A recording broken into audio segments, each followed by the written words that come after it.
સૂર્યનારાયણ ભગવાનની સ્તુતિ કરી. સૂર્યનારાયણ ભગવાન છે ને આત્માનો કારક છે. સૂર્જ આત્મા જગત અસ્તસ થુકશ્ચ. યજુર્વેદ યજુર્વેદમાં કીધું સૂર્યનારાયણ આત્માનો કારક છે. સૂર્યનારાયણને પ્રાર્થના કરી, આત્માને તૃપ્ત કરવો હતો ને સૂર્યનારાયણે કીધું શ્રીમદ ભાગવતા મુક્તિ સદા સેવ્યા શ્રીમદ ભાગવતી કથા યસ્યા પ્રસાદ માત્રેન.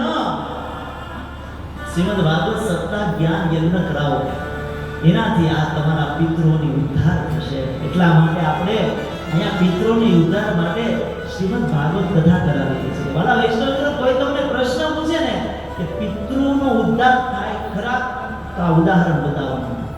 ભાગવતજીમાં કહ્યું છે કે આ એક એક પિતૃ બેઠા છે ને, વૈષ્ણવજનો મને કહેવા દો કે ત્યારે વિચાર ત્યારે જ આવે કે મારા પિતૃનો ફોટો મૂકવો છે, કે જ્યારે આ પ્રથમવાર તમે બોલ્યા હોય કે મારે પિતૃનો ફોટો મૂકવો છે ને, ત્યારે તમારા પિતૃનો ઉદ્ધાર થઈ જાય છે.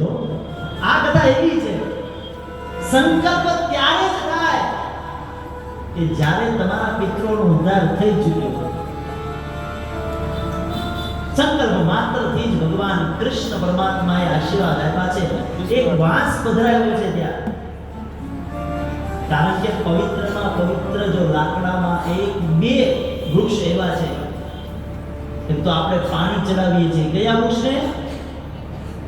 હે, જાગો છો ને?